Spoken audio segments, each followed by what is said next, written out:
Assalamualaikum warahmatullahi wabarakatuh. Alhamdulillah, selalu saja lisan kita memuji Sang Pencipta Allah atas segala nikmat dilimpah kepada kita. Termasuk Allah mudahkan kita untuk bisa mengerjakan ibadah umrah dan juga mengerjakan salat wajib, salat jenazah, salat sunnah di Masjidil Haram yang sudah kita tahu pahalanya sampai 100.000. Begitu juga kita panjatkan salawat dan taslim kepada utusan Allah Subhanahu wa taala, Nabi besar Muhammad sallallahu alaihi wasallam, sebagai bentuk kepatuhan kepada Allah yang telah memerintahkan kita untuk mengucapkan salam hormat itu, dan juga sebagai balas jasa terhadap kebaikan manusia terbaik ini yang telah menghabiskan 23 tahun dari masa hidupnya, 13 tahun di kota yang kita sedang berada ini di Mekah, dan 10 tahun di fase Madinah, sampai akhirnya agama ini sempurna dan juga sampai kepada kita. Tentu Bapak Ibu sekalian, ini adalah salah satu program travel, kita isi taklim. Ada peraturan pemerintah Saudi, tidak bisa sembarangan buat pengajian di hotel, sehingga ada inisiatif kami untuk sewa tempat di luar yang kira-kira bisa menampung semua jemaah. Apalagi kita lagi umroh akbar, Masya Allah 450 orang. Dan ini adalah tempat yang terdekat dengan masjid. Mudah-mudahan Bapak Ibu merasa cocok. Dan kita insya Allah di sini juga dihidangkan makanan-makanan khas ini, dan hari ini saya kasih bonus makan unta. Insya Allah sebentar setelah taklim, bagi yang tidak tidur saya kasih unta. Jadi harus panitia perhatikan mukanya semua. Kalau yang tidur tidak boleh dikasih. Insya Allah kita coba taklim sekitar 2 jam, dari jam 9 ini sampai jam 11. Setelah itu akan dihidangkan makan siangnya. Tapi habis makan unta wudunya batal ya. Hukum syar'inya, kalau habis makan unta wudunya batal. Jadi nanti kalau kita pulang ke hotel sebentar mau sholat zuhur di Masjid Haram, harus wudu lagi. Atau kalau mau wudu di sini, kamar mandinya Masya Allah bagus, bersih juga. Sudah lihat tadi? Baik, insya Allah cukup ya untuk itu. Kita akan masuk ke taklim kita insya Allah, dan hari ini kita akan bahas tafsir surah Az-Zariyat. Tafsir surah Az-Zariyat. Bapak Ibu silakan buka di HP-nya masing-masing surah Az-Zariyat. Sudah lihat ya? Surah nomor 51 ya. Surah ini namanya Az-Zariyat atau angin yang menerbangkan, terjemahannya. Kurang lebih ada 60 ayat. Saya akan bacakan ayatnya, berikut terjemahan, dan kalau ada tambahan informasi tentu kita akan bahas insyaallah. Baik, a'udzubillahi minasyaitonirrajim. Bismillahirrahmanirrahim. Wadz-dzariyati dzarwa. Demi angin yang menerbangkan debu dengan kuat. Dan ini yang Allah jadikan sebagai judul surah ini. Artinya apa? Allah ingin memperkenalkan dirinya kepada kita semua sebagai makhluk. Kalau ada penciptamu Allah, tentu banyak sekali cara Allah SWT ya.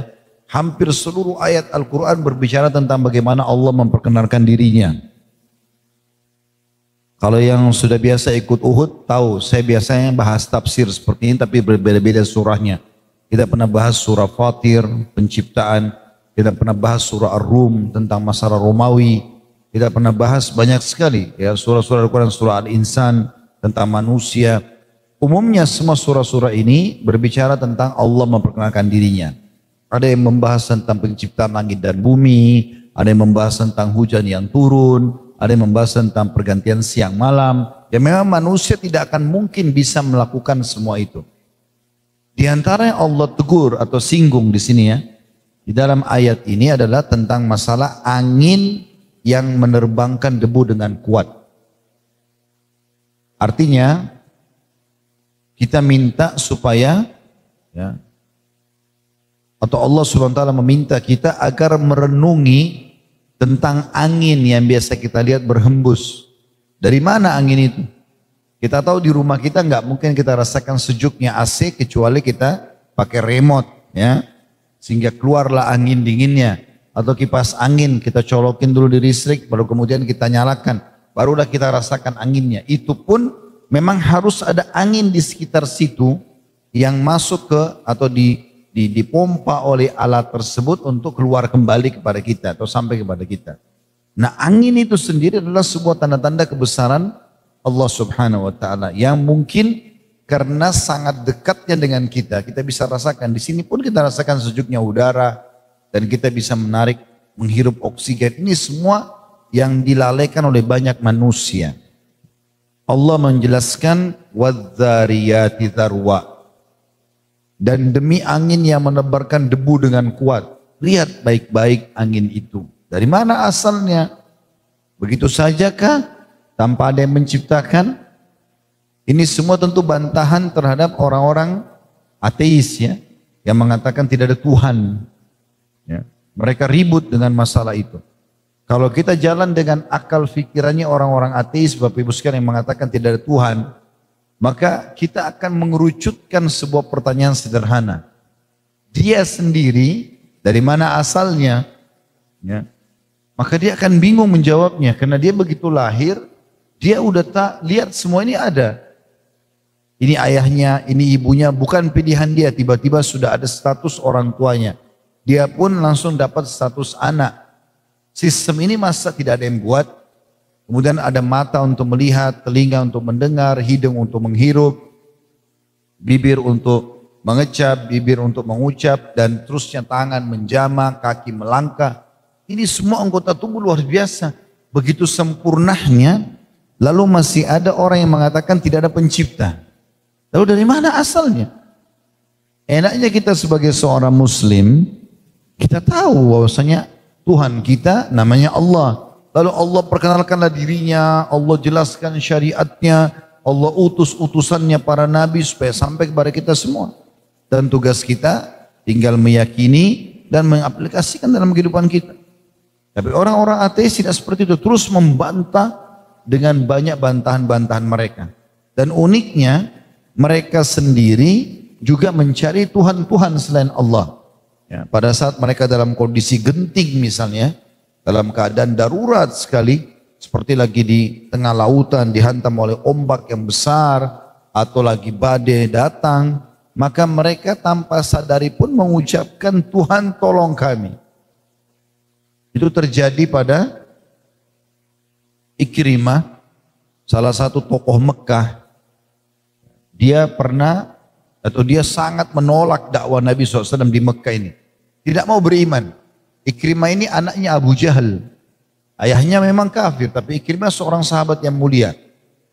Pada saat Nabi SAW membebaskan kota Mekah yang dari kekufuran dengan 10.000 pasukan datang dari Madinah, dan mereka tanpa perlawanan direbutlah kota ini, maka Ikrimah melarikan diri ke Jeddah. Kemudian dia mau naik kapal laut ke Afrika. Tujuannya supaya dia selamat. Di atas kapal dengan hikmah Allah dihantamlah kapal itu dengan ombak yang besar, sehingga di kapal itu, dan dia lihat di kapal itu ada banyak teman-teman dia yang memang juga melarikan diri. Semua bawa patung-patung yang mereka anggap Tuhan masing-masing. Begitu dihantam oleh ombak, mereka panggil patung-patung itu.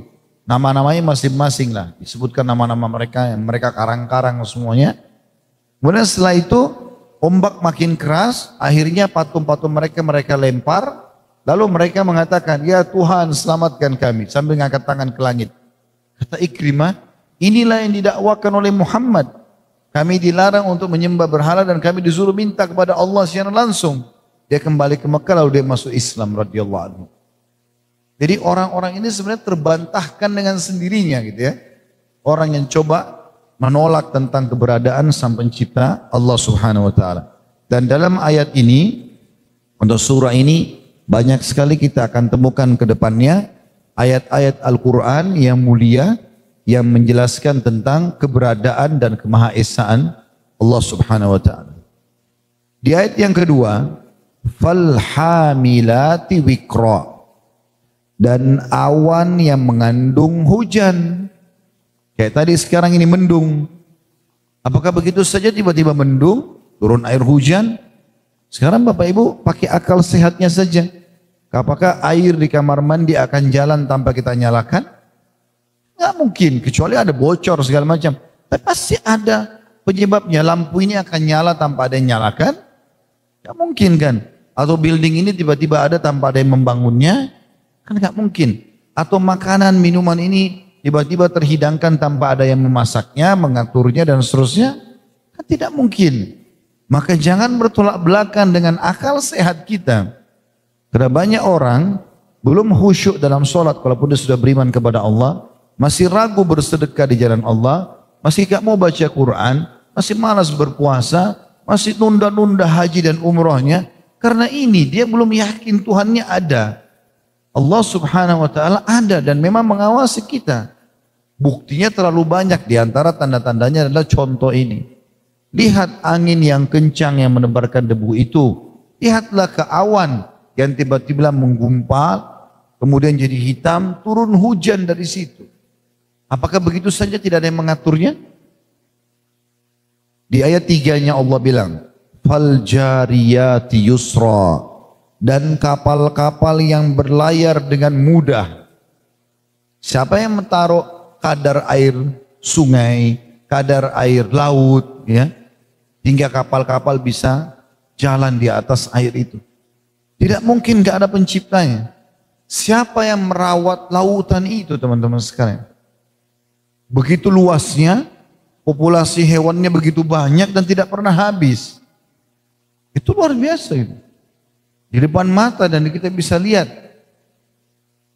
Lalu Allah bilang di ayat 4-nya memperkenalkan bahwasanya ada makhluk Allah yang Allah tugaskan mengatur semua itu. Yang membuat angin itu bisa tertiup, ya, yang angin yang sepoi-sepoi, ada angin yang keras, ada badai, kemudian yang membuat juga awan ini putih tidak ada airnya, nanti awan ini gelap mendung ada airnya, ada juga langit tidak ada awan sama sekali, kemudian juga kapal-kapal bisa berlayar di atas air tersebut. Yang merawat sungai itu, yang merawat lautan itu, ada makhluk Allah namanya malaikat. Allah ciptakan mereka. Dan ini rukun iman kita yang kedua. Rukun iman kita ada 6, iman kepada Allah, iman kepada malaikat, iman kepada kitab-kitab, kepada rasul-rasul, kepada hari kiamat, dan juga takdir baik dan takdir buruk. Allah menyebutkan tentang salah satu ciri malaikat adalah fal muqassimati amra, dan malaikat-malaikat yang membagi-bagi urusan itu. Ada yang mengatur, khusus Allah tugaskan mengatur angin, ada yang mengatur hujan, ada yang mengatur populasi manusia, ada yang mencabut ruh, ada segala macam. Di sekitar kita ini penuh dengan malaikat-malaikat. Dan malaikat ini makhluk Allah Subhanahu wa Ta'ala yang mulia. Karena Allah sebutkan di ayat yang lain dalam surat Tahrim, surah nomor 66 ayat 6, tentang penjaga-penjaga neraka. Allah mengatakan, a'udzubillahi minasyaitonirrajim, ya ayyuhalladzina amanu qu anfusakum wa ahlikum nara, hai orang beriman, selamatkan dirimu dan keluargamu dari api neraka. Waquduhan nas, yang bahan bakarnya adalah manusia, wal hijarah, dan batu-batu, alaiha malaikatun giladun syidad, dan dijaga neraka itu dengan ketat oleh para malaikat-malaikat yang keras, yang kasar. Sifatnya mereka secara umum malaikat semuanya la ya'sunallaha ma amarahum wa yaf'aluna ma yu'marun. Mereka selalu patuh terhadap apa yang Allah perintahkan dan mereka menjalankan apa yang Allah titahkan. Jadi Allah suruh hukum, Allah suruh jalankan. Mereka tidak kayak kita manusia. Ada yang patuh, ada yang enggak. Kalau malaikat semuanya patuh. Mereka Allah ciptakan untuk itu.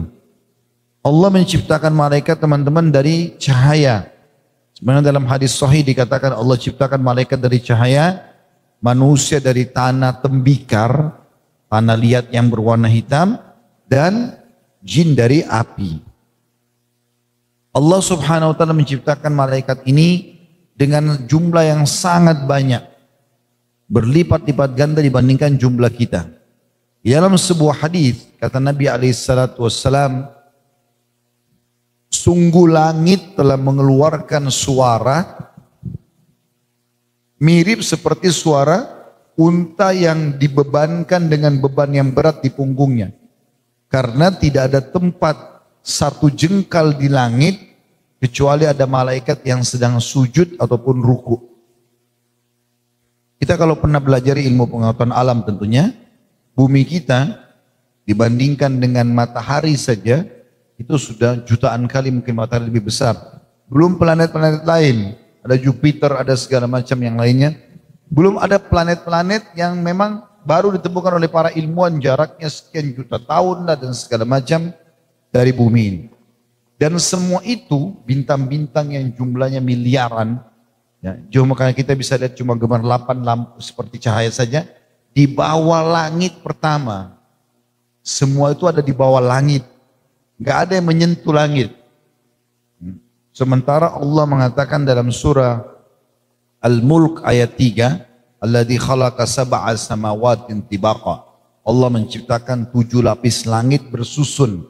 1, 2, 3, 4, 5, 6, 7. Bumi di bawahnya. Jadi semua bintang-bintang ini di bawah langit pertama. Tidak akan pernah ada terjadi manusia bisa menjangkau langit dengan tangannya. Mustahil. Ibaratnya kita seperti semut kecil di karpet ini yang tidak akan mungkin bisa menjangkau tingkat tertinggi dari building ini misalnya. Jadi sangat jauh. Dalam surah An-Naba Allah mengatakan sab'an shidada. 7 lapis langit yang sangat kokoh gitu. Maka kita harus merenung teman-teman sekalian. Di atas kepala kita ini ada ciptaan-ciptaan Allah yang luar biasa. Dan langit-langit itu dipenuhi oleh para malaikat. Allah menceritakan kepada kita masalah itu. Dan Nabi SAW mengatakan tentang Isra Mi'raj. Waktu saya sedang dimi'rajkan ke langit, tidak ada tempat di langit itu satu jengkal tangan manusia, kecuali ada malaikat yang sedang sujud atau ruku. Kita ini manusia sebagai seorang muslim, kita bicara tentang iman kita sebagai seorang muslim, kita yakin kita didampingi oleh 3 malaikat. Ada mencatat amal baik di kanan, mencatat amal buruk di kiri, dan ada malaikat namanya hafadhah, istilahnya hafadhah. Khusus menjaga manusia. Menjaga manusia. Ya.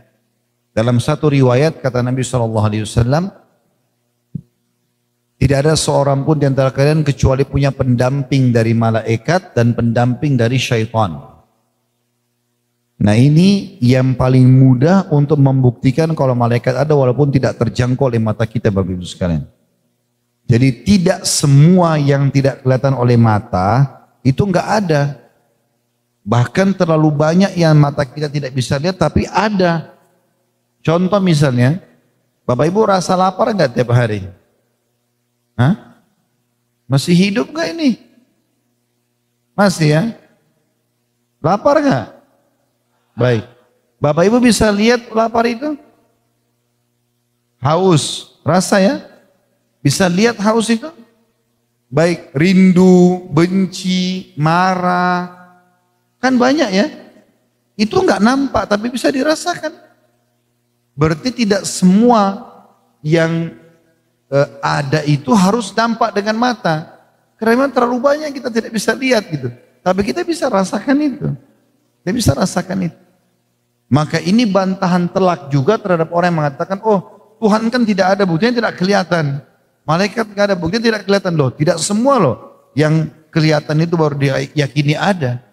Karena banyak sekali buktinya yang kita tidak bisa lihat ternyata ada gitu. Ya. Baik. Ada bukti-bukti nyata kalau malaikat ada. Di antaranya hadis Nabi SAW yang berbunyi tadi.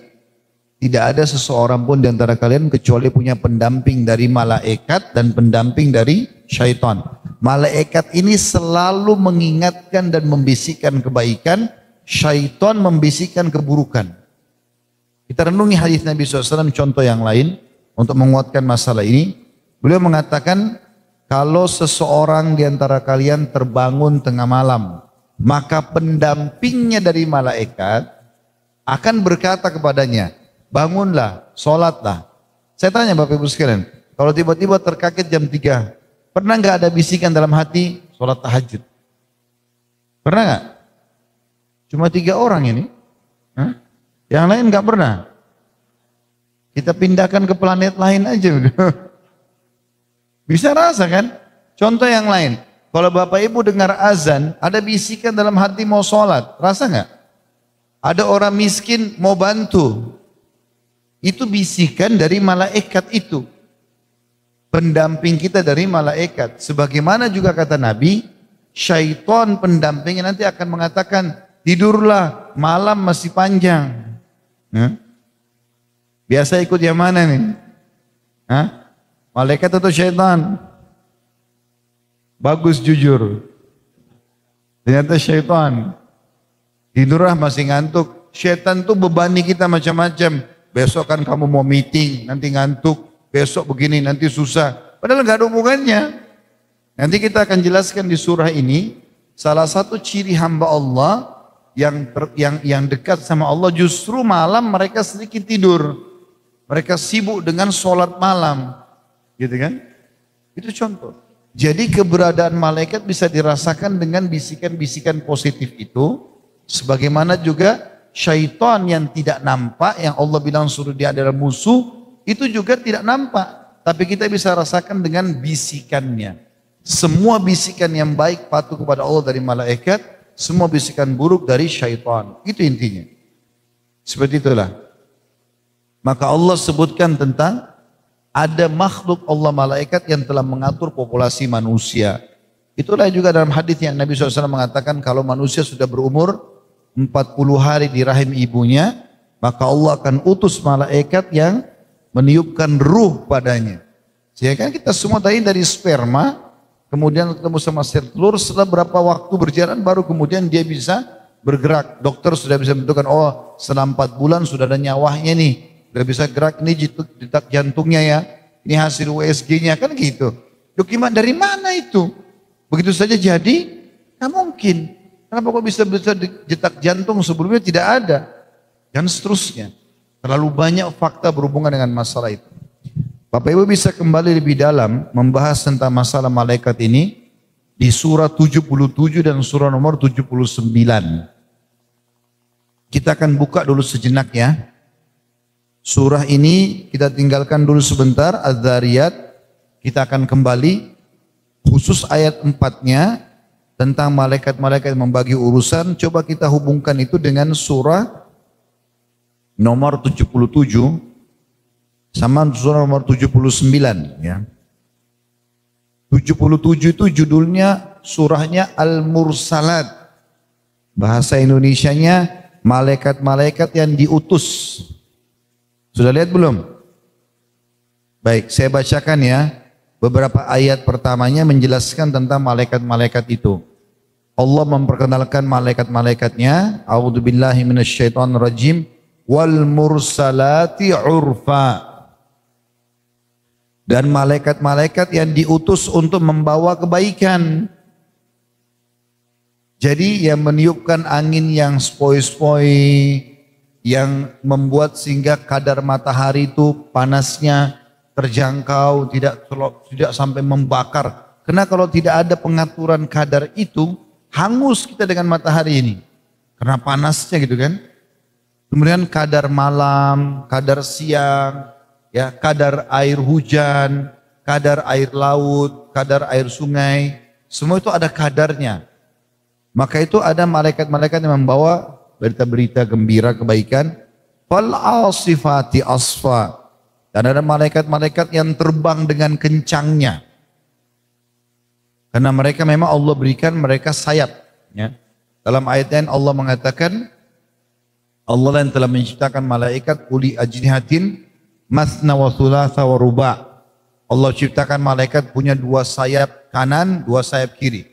Ada 3 sayap kanan, 3 sayap kiri, dan 4 sayap kanan dan 4 sayap kiri. Ya, itu malaikat-malaikat terkecil. Sementara malaikat-malaikat yang lain ada. Di antaranya Jibril alaihissalam, pemimpin para malaikat. Itu Nabi Muhammad SAW gambarkan Jibril memiliki 600 ekor sayap. Yang kalau satu sayapnya itu dikebaskan bumi ini, maka akan hancur bumi ini. Kemudian Allah katakan lagi di ayat 3-nya, وَالنَّاشِرَاتِ نَشْرًا, dan malaikat-malaikat yang menyebar rahmat Tuhannya dengan seluas-luasnya. Orang yang sakit disembuhkan, orang yang lapar dikenyangkan, orang ini dan itu, semua itu adalah rahmat Allah yang luas. Ayat 4-nya, فَالْفَارِقَاتِ فَرْقًا, dan malaikat-malaikat yang bisa membedakan antara yang hak dan batil dengan jelas.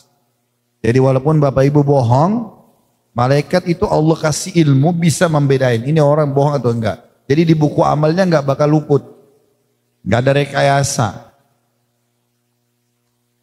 Kemudian di ayat 5-nya, fal mulkiyati dzikra, dan malaikat-malaikat yang menyampaikan wahyu. Artinya banyak tugas-tugas mereka, para malaikat itu. Kita pindah ke ayat ke surah nomor 79. Judulnya An-Nazi'at. Artinya malaikat-malaikat pencabut ruh. Ya. Ayat pertamanya, a'udzubillahi minasyaitonirrajim. Bismillahirrahmanirrahim. Wan-nazi'ati gharqa. Dan malaikat-malaikat yang mencabut nyawa dengan keras. Ini khusus untuk orang-orang kafir. Nah, dalam sebuah hadis Bukhari dijelaskan masalah itu. Kalau orang-orang kafir, Allah datangkan malaikat yang keras pada dia, mencabut ruhnya dengan keras. Kalau nanti ruh itu berantakan di tubuhnya, nggak mau keluar, lalu malaikat menarik dengan keras. Ibaratnya kata Nabi SAW seperti bulu domba yang dibasahkan, lalu dililitkan di pohon berduri, lalu kemudian ditarik dengan keras hingga berantakan. Khusus orang-orang beriman, dan insya Allah mudah-mudahan kita masuk dalamnya ini. Di ayat 2-nya Allah bilang, وَالنَّاشِطَاتِ نَشْطًا, dan malaikat-malaikat yang mencabut nyawa dengan lemah lembut. Kata Nabi SAW, kalau orang mukmin meninggal maka akan datang kepada 3 sosok malaikat. Kiri kanan malaikat rahmat, 1 di atas kepalanya malaikat maut. Yang akan mengatakan, hai jiwa yang baik, kembalilah kepada rahmat dan pengampunan Tuhanmu. Maka ruhnya ditarik dengan lembut sehingga keluar seperti air yang keluar dari mulut kendi. Lalu ayat 3-nya Allah bilang was-sabihati sabha, dan malaikat-malaikat yang turun dari langit dengan cepat. Mereka enggak seperti kita. Mereka diciptakan dari cahaya. Kita tahu cahaya sangat cepat. Ya, begitu kita nyalakan lampu atau senter, langsung tuju ke arahnya. Sangat cepat. Ayat 4-nya, fas-sabiqati sabqa, dan malaikat-malaikat yang mendahului dengan kencang. Maksudnya mereka tergantung tugas yang sudah Allah berikan. Jadi ini penuh dengan malaikat kemana-mana ini, di sekitar kita. Kemudian di ayat 5-nya, fal mudabbirati amra. Ini tolong digarisbawahi ayat 5-nya, penting sekali. Dan malaikat-malaikat yang mengatur urusan dunia, yaitu pergantian siang malam, turunnya hujan, pergantian musim, populasi manusia, hewan-hewan, jin, semuanya. Ya, itu semua diatur oleh para malaikat. Jadi syaitan itu, jin, gak punya apa-apa teman-teman sekalian. Jangan selalu membodohi diri, oh ini rumah ada penjaganya, oh ini lembah ada penjaganya, gua ini ada penjaganya. Akhirnya menipu diri seakan-akan ada jin di situ yang bisa menguasai dia atau menakut-takuti dia. Ingat, sebab turunnya surah jin. Walaupun kalau ada jin di sini pasti marah sama saya, karena saya bongkar kedoknya ini ya. Jadi kalau teman-teman baca sebab turunnya surah jin itu gara-gara orang-orang Arab di sini dulu di Mekah masa jahiliyah, Mereka tuh kalau ngadakan perjalanan, safar apa saja, kan zaman dulu orang pakai kuda sama unta ya. Mereka kalau turun di sebuah lembah, mau istirahat, itu mereka sengaja nih pemimpin kafilahnya, kayak kita ketua rombongannya, gitu kan? Itu meminta bekal dari kelompoknya itu. Ayo berikan, yang ini kasih roti, yang ini kasih daging, yang ini kasih semuanya. Lalu dia pergi ke tengah-tengah lembah, dengan kebodohan dia mengatakan apa? Wahai penjaga lembah, jangan ganggu kami, ini setengah bekal kami. Padahal lembah itu nggak ada apa-apa. Nggak ada apa-apa sebenarnya. Dia yang ngarang-ngarang itu. Ya seperti orang suka bilang, oh di sini rumah ada penjaganya nih. Oh nanti ada suara di belakang nih. Nanti ada begini. Dia takut-takutin dirinya. Apa yang terjadi? Allah bongkar kedok mereka. Maka Allah mengatakan dalam surah Jin, fazaduhum rahaqa. Maka syaitan-syaitan yang ada di sekitar lembah itu makin mengerjai mereka. Gitu kan? Jadi kalau Bapak Ibu lewat satu rumah itu pernah ada orang bunuh diri, ya. Misal pagarnya 10 meter, ya. Kita kalau lagi lewat di situ, setan-setan di sekitar situ semuanya ngurumunin kita itu. Sampai kita kadang-kadang merinding apa gitu kan, ya. Dia bisikin, itu yang bunuh diri perempuan, rambutnya panjang, matanya belalak, keluar darah dari hidungnya. Ditakut-takuti, hanya lewatin pagar 10 meter itu. Kalau kita takut, kita lihat ke sana kelihatan benar. Karena ditakut-takuti oleh syaitan. Syaitanlah yang menjelma kepada orang-orang yang takut kepadanya saja. Makanya Allah bilang tentang syaitan, fala takhafuhum wa khafuni in kuntum mu'minin. Jangan pernah kalian takut sama syaitan itu, tapi takut kepadaku kata Allah kalau kalian betul-betul beriman. Kita kalau berani, makin berani, syaitannya takut. Tapi kalau kita takut, syaitannya akan berani, seperti itulah. Ya. Dan harus dihapus dari benak Bapak Ibu sekalian. Kalau syaitan itu kuat, besar, mengganggu apa segala macam, saya tanya, kira-kira kalau syaitan betul seperti itu, masih bisa umroh sama saya begini? Hah? Masih bisa makan dengar pengajian seperti ini? Masih bisa transaksi, jual beli, jalan-jalan? Gak bakalan. Leher kita dibelenggu semua sama mereka. Tapi gak ada. Makanya Allah bilang, inna kaida syaitani kana dha'ifa. Syaitan itu lemah, kata Allah. Jangan dibesar-besarkan, gak boleh. Dalam sebuah hadits Bukhari dikatakan, kalau seandainya seseorang di antara kalian mau makan baca bismillah, syaitan di sebelahnya mengecil seperti lalat, bisa disentil itu. Jangan dibesar-besarkan ini. Ya. Karena sering kali kita yang besar-besarkan itu. Bisa ditangkap ya. Kuburan pun, biar Bapak Ibu tidur di sekitar situ, yang gigit itu cuma semut. Gak ada kuburan terbuka pocongnya keluar. Gak ada. Bohong, dusta besar itu. Perusakan akidah di Indonesia ini sering ditontonkan begitu. Pocongnya keluar loncat-loncat minta makan, minta minum. Saya mau tanya di sini yang hadir, siapa yang pernah kedatangan pocong, kakeknya kah, neneknya minta makan? Pernah ada?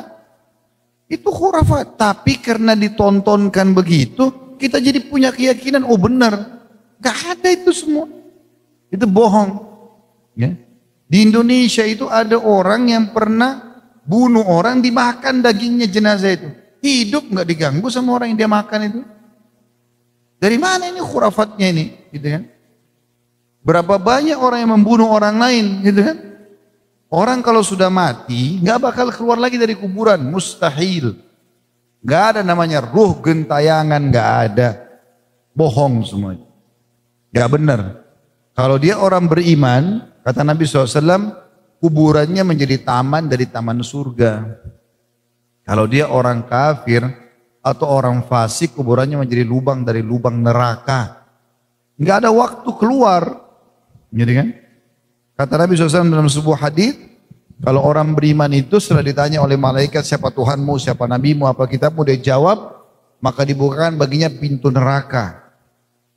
Dia ketakutan.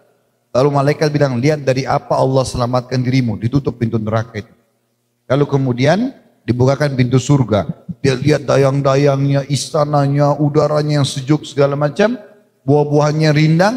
Lalu malaikat bilang, ini tempat kau sekarang, kau akan abadi dalamnya. Maka dia pun gembira orang ini. Kata Nabi SAW, tentu riwayatnya panjang, saya ringkaskan. Kata Nabi SAW, lalu Allah berfirman kepada para malaikatnya, bentangkan permadaninya dari surganya setiap pagi dan petang. Maka sampai kepadanya bau wanginya surga itu. Jadilah kuburannya taman dari taman surga. Jadi kalau ada rumah, orang pernah bunuh diri sekeluarga, beli aja rumahnya. Apalagi kalau jual rumah murah. Ya. Karena mereka itu mati, dibunuh, nggak ada hubungannya.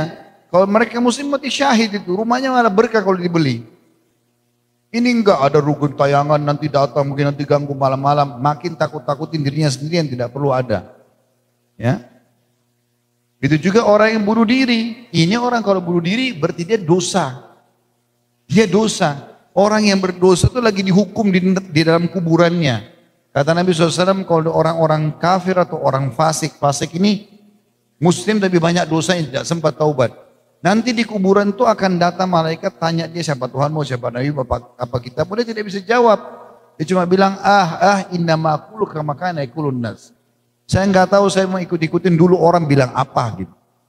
Lalu datang kepada malaikat, bukain pintu surga. Dia kagum lihat dengan perhiasannya segala macam. Lalu malaikat bilang, lihat dari apa kau haramkan dirimu. Lihat dari apa kamu haramkan dirimu. Kemudian ditutup, dibuka pintu neraka. Siksaannya api, panas, segala macam. Lalu kemudian malaikat mengatakan, ini tempat kau sekarang. Kau nggak bisa lari dari sini. Maka dia pun ketakutan orang ini. Gitu kan?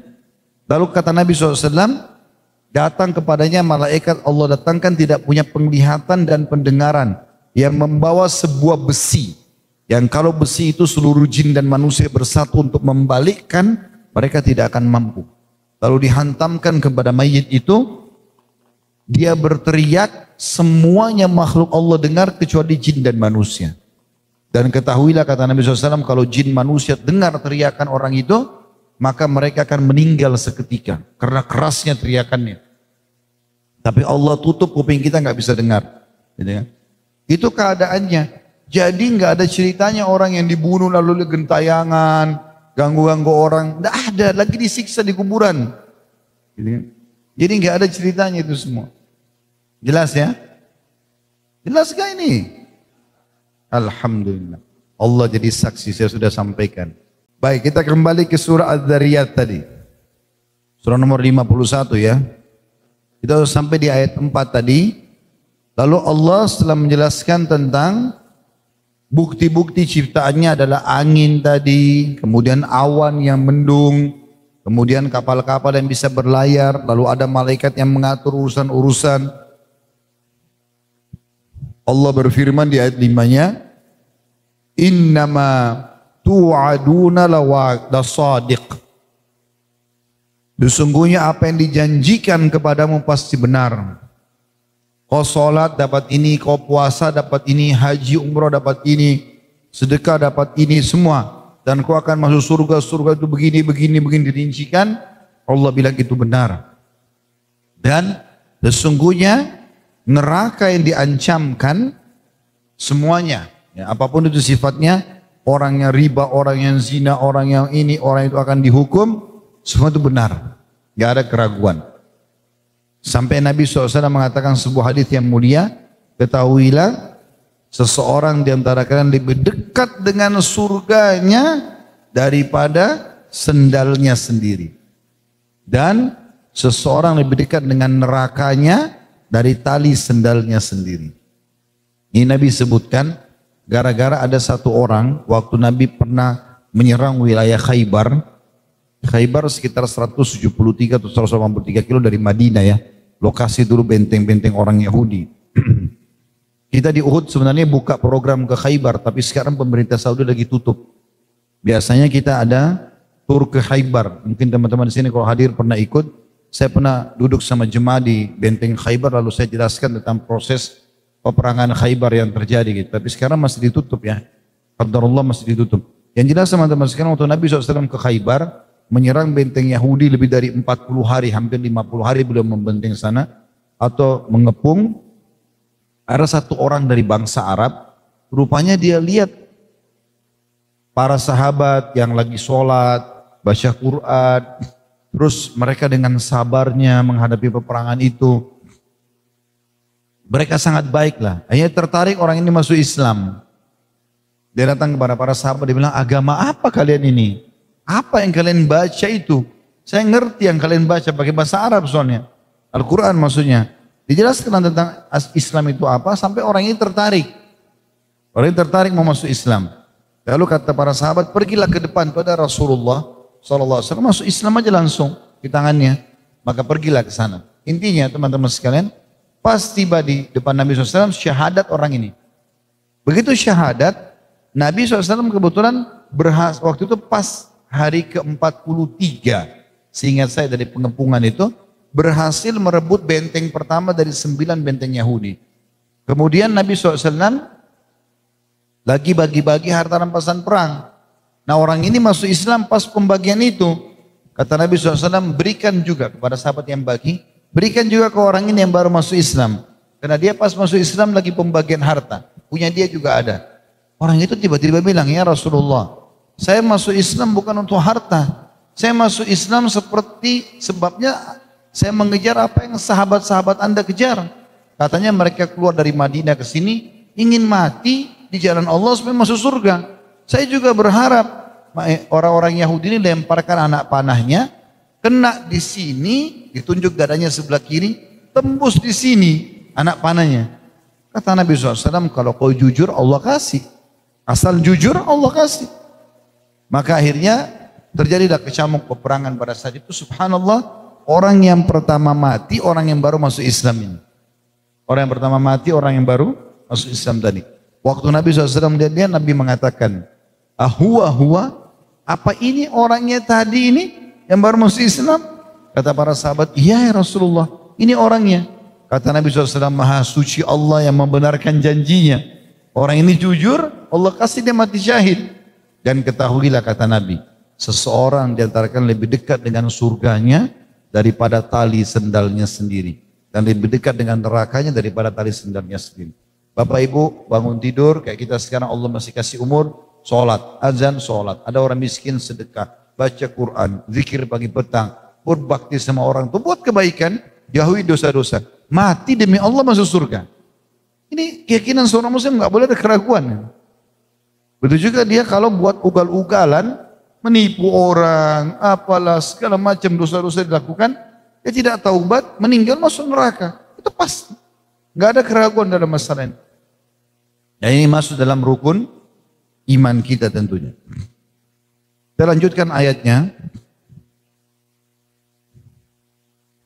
Allah berfirman di ayat kelimanya, innama tu'aduna la shadiq. Ketahuilah sungguhnya apa yang dijanjikan kepadamu pasti benar. Ayat 6-nya, wa innad dina lawaqi'. Sesungguhnya hari pembalasan pasti terjadi. Hari kiamat pasti terjadi.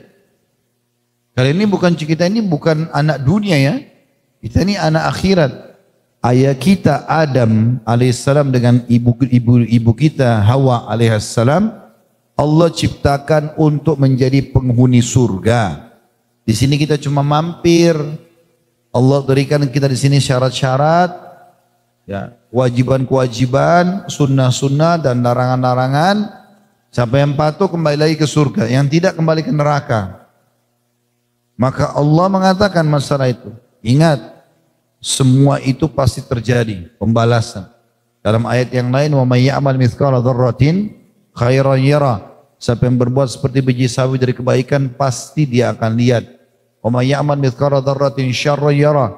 Siapa yang berbuat seperti sekecil biji sawi dari keburukan pasti dia akan lihat. Lalu Allah menjelaskan lagi tentang kemahakuasaannya. Ayat 7-nya, was-samaa'a dzatil hubuk. Demi langit yang mempunyai jalan-jalan. Jadi langit ini punya jalan-jalan cuma kita tidak tahu. Tempat malaikat bolak-balik melaporkan amal, ya. Melaporkan amal. Lalu dikatakan di ayat 8-nya, innakum lafi qaulim mukhtalif. Sesungguhnya kamu benar-benar dalam keadaan berbeda pendapat. Benar nggak sih? Ada yang mengatakan enggak benar, ini pasti akan terjadi. Ada saja manusia menolak, walaupun fakta-fakta sudah ada. Dan tujuan pengajian kita ini justru untuk menanamkan dan menambah keyakinan tentang kebenaran semua ini. Lalu ayat 9 dikatakan yufaku anhu man ufik, dipalingkan darinya, maksudnya Rasul dan Al-Quran, orang yang dipalingkan. Jadi ada orang memang yang Allah tahu hatinya baik, Allah tunjukkan dia, Allah lunakkan hatinya mau menerima kebenaran. Ada orang yang memang dasarnya membangkang, ya kasus Fir'aun, didakwai Nabi Musa AS lebih dari 10 tahun, tetap nggak mau, tetap ngotot, gitu kan? Bayangkan Bapak Ibu sekalian, Fir'aun itu Allah datangkan banyak sekali tanda-tanda kebesarannya. Allah ganti sungai Nil itu jadi darah sebagai hukuman. Dan uniknya kalau Fir'aun sama pengikutnya yang tidak beriman pada Nabi Musa mau minum, air itu putih, airnya biasa. Begitu mau minum jadi darah. Kalau Bani Israel pengikut Nabi Musa yang mau minum jadi air. Pernah terjadi ada salah satu pengikut Nabi Musa lagi mau minum air, dikerumuni oleh prajurit-prajurit Fir'aun lalu dirampas air itu. Kemudian mereka mau minum berubah jadi darah. Tanda-tanda kebesaran. Dan ini Nabi Musa sudah bilang, ini peringatan dari Allah. Kalau kalian beriman akan dikembalikan. Lalu mereka bilang, kami akan beriman hai Musa, mintalah kepada Tuhanmu agar dihilangkan ini. Nabi Musa berdoa depan mereka, lalu Allah ubah sungai Nil yang darah menjadi air. Tapi tidak beriman juga. Allah datangkan satu negeri kata, ribut kata. Yang didatangi kata ini hanya rumah orang-orang yang kafir. Orang beriman tidak. Juga sama. Mereka hanya menganggap ini sihirnya Nabi Musa. Lalu mereka datang kepada Musa, hai Musa mintalah kepada Tuhanmu agar menghilangkan dari kami ini. Allah hilangkan. Mereka tetap kufur lagi. Allah datangkan ya kumal itu kayak kutu ya yang menggigit badan-badan mereka, menghabiskan semua perbekalan makan mereka dan segala macam. Tetap juga tidak mau. Sama kasusnya sampai terakhir Nabi Musa alaihissalam mau dibunuh oleh Fir'aun baru Allah tenggelamkan. Jadi memang ada orang subhanallah yang cengkal nggak mau, kan? Tidak mau beriman, maka Allah datangkan tanda-tanda kebesarannya. Beruntunglah teman-teman sekalian, kalau sampai kepada kita peringatan, kita ambil lalu kita beriman dan kita amalkan. Itu paling enak. Kita sebenarnya orang beriman ini teman-teman sangat dimanjakan oleh Allah. Karena Allah kenalkan dirinya, ini loh aku Tuhan kalian, Allah. Alhamdulillahirabbil alamin, ayat pertama, ayat kedua Al-Fatihah, bacalah itu. Segala puji bagi Allah Tuhan alam semesta. Yakini itu, kerjakan perintah, tinggalkan larangan, maka akan aman. Kita dimanjakan oleh Allah SWT. Ada orang-orang susah mencari Tuhan. Kita kalau sudah beriman luar biasa, itu karunia dari Allah SWT harus kita syukuri. Lalu Allah bilang ayat 10-nya. Setelah semua informasi ini, kalau masih ada yang kufur juga, mendustakan, kata Allah, qutilal kharrasun. Terkutuklah orang-orang yang banyak berdusta. Mereka mendustakan. Tidak ada Allah, tidak ada malaikat, nggak ada akhirat. Al-Quran nggak benar. Nah, siapa yang bilang orang mati dibangkitkan nanti dan seterusnya. Allah bilang di ayat 11-nya, yang dianggap terkutuk ini diangkat keberkahan hidupnya. Alladzina hum fi ghamratin sahun. Yaitu orang-orang yang terbenam dalam kebodohan dan lalai. Terus menerus lalai. Gak mau patuh, gak mau menikmati yang halal, gak mau meninggalkan yang haram. Padahal sebenarnya halal itu lebih banyak daripada yang haram. Dan sering kita bahasakan itu ya. Kalau Allah haramkan babi, maka Allah ganti dengan sapi, kambing, ayam, kelinci, semua hewan air. Lalu kenapa babi? Untuk apa? Kalau datangkan babi itu hanya sebagai cobaan, patuh enggak? Mirip seperti Bapak Ibu kerja di perusahaan. Tentu begitu kita masuk mau melamar, perusahaan akan sampaikan, nanti kalau Anda diterima akan dapat gaji sekian, jam kerjanya begini, ada mobil kantor, ada apalah macam-macam fasilitas disebutkan. Tapi itu kan perusahaan akan bilang, tapi kalau Anda melanggar kena hukuman ini. Tentu perusahaan tidak berharap melanggar, berharap kita memberikan ilmu kita kepada mereka, mereka juga membayar imbalannya gitu kan. Jadi sebenarnya ancaman di perusahaan itu hanya sebagai peringatan. Cobaan saja. Ya kalau ada yang melanggar baru kena gitu kan. Ya seperti itulah kurang lebih. Jadi yang haram itu Allah suruh kita pelajari untuk dijauhi. Ini babi haram ya, gak usah bilang, saya mau coba dulu kenapa Allah haramkan. Enak gak dagingnya? Gak perlu. Udah Allah ganti dengan sapi, kambing, ayam, kelinci, unta, banyak. Kenapa harus itu?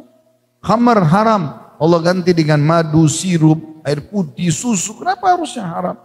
Allah larang zina, Allah ganti dengan nikah. Sama saja, pelampiasan biologis kan gitu. Kenapa harus yang haram? Seperti itulah. Jadi Allah mengatakan, sungguh terkutuk orang-orang yang justru mendustakan semua itu. Yaitu orang-orang yang terbenam dalam kebodohan yang lalai. Terus menerus tidak mau beriman. Ayat 12-nya. Yas'aluna ayyana yaumuddin. Mereka bertanya, bilakah hari pembalasan itu? Memang kapan tuh kiamat? Kalau cerita kiamat ini kapan terjadi? Gitu. Lalu Allah mengatakan di ayat 13-nya, yaumahum 'alan nari yuftanun. Hari pembalasan itu pasti datang, yaitu pada hari ketika mereka diazab di atas api neraka. Di pada saat itu mereka akan menyesal nanti. Baca ayat-ayat Al-Quran menjelaskan mereka akan menyesal, mereka tertunduk, terhina ya, di depan neraka itu. Ya. Ayat 14-nya, Dzuku fitnatakum hadzal ladzi kuntum bihi tasta'jilun. Dikatakan kepada mereka pada saat itu, pada saat mereka sudah masuk ke neraka, rasakanlah azabmu ini. Inilah azab yang dulu kamu minta untuk disegerakan. Mana itu neraka? Mana itu siksa dan itu? Masa sih? Dan seterusnya. Maka Allah pada saat mereka masuk ke neraka mengatakan, kalau gitu rasakan sekarang. Coba selamatkan diri kalian. Dan banyak sekali ayat-ayat Al-Quran menceritakan penyesalan mereka. Banyak sekali. Ya. Kemudian ayat 15-nya Allah membalik menceritakan tentang orang yang bertakwa. Orang yang patuh. Innal muttaqina fi jannatin wa uyun. Sesungguhnya orang-orang yang bertakwa itu berada pada dalam taman-taman surga dan mata-mata air. Terutama mata air. Ayat 16-nya, akhidina ma atahum rabbuhum innahum kanu qabla dzalika muhsinin. Sambil mereka menerima segala pemberian Rabb mereka. Sesungguhnya mereka sebelum itu di dunia adalah orang-orang yang berbuat kebaikan. Mereka selalu Allah perintahkan kerjakan. Dan memang apa yang agama perintahkan ini Allah perintahkan semua baik ya. Jujur, amanah, tanggung jawab, bakti sama orang tua, jenguk orang sakit, apalah ya. Senyum dan seterusnya. Dan Allah janjikan janji yang benar. Pahalanya ini, pahalanya ini, pahalanya nanti masuk surga. Surga itu begini, begini, begini. Dan Allah yang Allah larang semuanya buruk. Bohong, menipu, memukul, menggunjing, mencela, mencuri, semua dilarang. Itu buruk buat kita. Makanya Allah bilang, nanti ahli surga itu pada saat masuk dikatakan pada mereka, ya, maka menerima dikatakan sungguhnya inilah dari hasil perbuatan kalian selama kalian di dunia. Kebaikan yang kalian kerjakan makin ini hasilnya. Salah satu ciri mereka, ini yang saya bilang tadi, ayat 17-nya, kanu qalilan minal laili ma yahja'un. Di dunia mereka sedikit sekali tidur di waktu malam. Kata ulama tafsir yang maksud dengan sedikit tidur malam adalah mereka tidur dari awal malam selepas isya dan mereka setelah itu menghabiskan sisa malamnya di sepertiga malam dengan sholat malam. Jadi bukan berarti tidur sedikit itu cuma sejam setengah jam, bukan. Tapi mereka istirahat yang cukup lalu kemudian mereka juga meluangkan waktu untuk sholat malamnya. Terutama sepertiga malam ya. Jadi banyak riwayat yang menjelaskan kalau Nabi SAW melarang begadang tanpa udzur. Kalau untuk nuntut ilmu, takziah, ya, atau pemerintahan membahas tentang keadaan masyarakatnya itu lain. Tapi kalau enggak boleh buang-buang waktu. Ya orang banyak buang-buang waktu nonton televisi, buang-buang waktu sampai tengah malam. Ya terlewatkan sholat malamnya, terlewatkan sholat subuhnya, ini enggak boleh, dilarang. Makanya Umar bin Khattab radhiyallahu anhu setiap kali habis sholat isya itu keluar keliling bawa tongkatnya, lalu kalau lihat ada orang kumpul-kumpul ditanya, ngapain kalian kumpul di sini? Kalau karena takziah atau silaturahim keluarga atau kebetulan kedatangan tamu dan seterusnya, maka beliau biarkan. Tapi kalau karena hanya buang-buang waktu, ngobrol-ngobrol kosong, ya kalau kita sekarang banyak tontonan-tontonan yang tidak ada gunanya, bahkan menjauhkan dari keimanan, maka itu dipukul oleh Umar. Sambil Umar mengatakan, bubarlah. Apakah kalian membuang-buang waktu, akhirnya membuat sholat malam dan subuh kalian lewat? Kemudian di akhir malam setelah tahajud, mereka di ayat 18 dikatakan, wabil ashari hum yastaghfirun. Dan selalu memohon ampunan di waktu pagi sebelum fajar. Ashar sahur, ya sama waktu sahur ya. Jadi sejam, 2 jam, 3 jam sebelum subuh ya. Kayak di Mekah ini, di Madinah biasa saya lihat Masya Allah jemaah banyak mengerjakan sholat malam. Itu sangat bagus ya. Usahakan dijaga kalau pulang dari Indonesia. Ibadah itu bukan cuma di Mekah sama Madinah. Ya. Tapi tujuannya Bapak Ibu Allah mudahkan berangkat ke sini. Allah mudahkan kesehatan, Allah mudahkan rezeki, waktu semua ini agar Bapak Ibu ambil pelajaran pulang diterapkan di Indonesia. Sayang sekali kalau tidak dilakukan lagi itu di Indonesia ya. Makanya pernah ada jemaah tanya saya, Ustaz, kami kok kalau di sini enak sekali rasanya dekat sama Allah, bahkan mati besok pun mungkin sudah siap, gitu kan? Karena sudah rasa dekat sama Allah ibadahnya. Kenapa di Indonesia tidak seperti itu ya Ustaz? Saya bilang Bapak Ibu tinggal lihat programnya. Apa yang diterapkan sini diterapkan enggak di Indonesia? Azan ke masjid, baca Quran, zikir, berdoa, dengar pengajian, itu dikerjakan sama kok, terasa, gitu kan? Walaupun di sini lebih besar pahalanya, gitu kan? Seperti itu. Kemudian ciri mereka juga ada di surga adalah selain mereka suka sholat malam, wa fi amwalihim haqqun lis-sa'ili wal mahrum, dan mereka pada harta-harta mereka ada hak untuk orang miskin yang meminta dan orang miskin yang tidak meminta. Jadi perlu digarisbawahi di sini teman-teman sekalian, sedekah itu ada 2 macam ya. Ada sedekah yang secara umum, sedekah umum, maksudnya sedekah umum itu begini.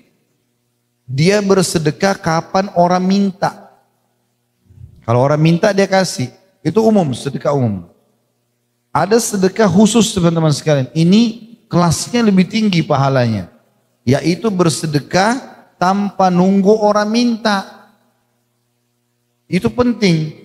Jadi kita harus paham teman-teman sekalian.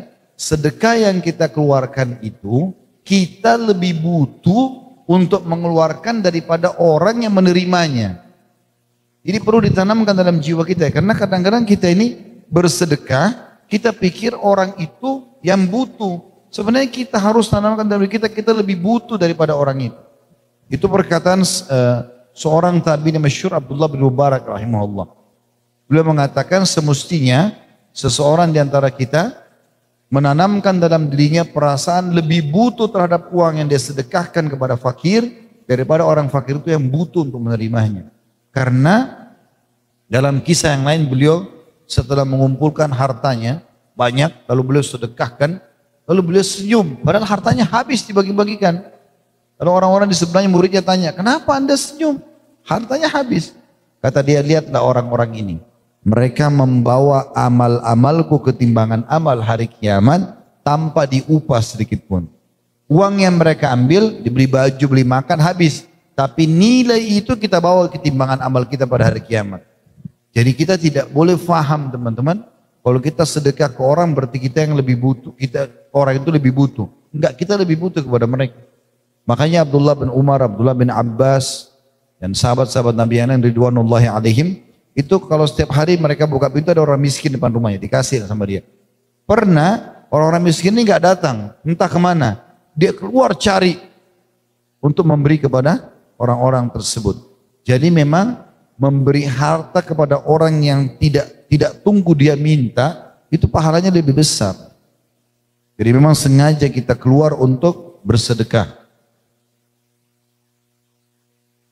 Kemudian dikatakan di ayat 20-nya, wa fil ardi ayatun lil mukinin, dan di bumi itu terdapat tanda-tanda kekuasaan Allah bagi orang-orang yang yakin. Tumbuhnya dari bibit-bibit pohon, buah-buahan ya. Jadi teman-teman kalau makan anggur, ya ini mungkin buah yang paling sering kita lihat ya.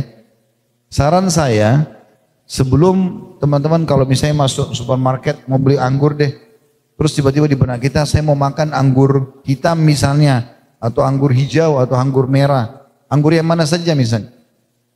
Sebelum kita milih-milih semua itu, ataupun pada saat kita sudah beli, anggaplah kita pilih anggur hitam. Sebelum dimakan teman-teman sekalian, coba renungi baik-baik. Ambil setiap kali kita mau lakukan satu kegiatan, termasuk yang rutin kita kerjakan, kayak makan, kayak minum, berpakaian, selalu hubungkan dengan penambahan iman kita. Pertanyaan sederhana, sebelum kita petik anggur dari tangkainya, siapa yang menancapkan anggur di tangkai-tangkai itu? Pernah gak kita merenungi itu? Siapa yang memberikan warna hitam itu pada anggur? Yang ini anggur juga namanya tapi hijau, ini anggur juga namanya tapi merah. Siapa yang mengatur ukurannya? Siapa yang membuat kulitnya selembut itu, dagingnya isinya selembut itu, cita rasanya, dan seterusnya. Itu tidak mungkin kalau tidak ada pencipta. Saking lemahnya kita manusia, anggur yang sudah kita petik dari tangkainya nggak bisa kita tancapin kembali. Perhatikan baik-baik semua itu. Mungkin teman-teman kita di Indonesia tidak asing dengan durian. Siapa yang buat kulitnya bisa setajam itu? Di dalamnya ada buah yang begitu lembut, wangi dan disukai. Itu juga dengan manggis, itu juga dengan yang lainnya semua. Dan itu tidak pernah habis stoknya. Selalu ada. Kalau Anda mengatakan itu kan petani, berapa petani yang mengerjakan itu?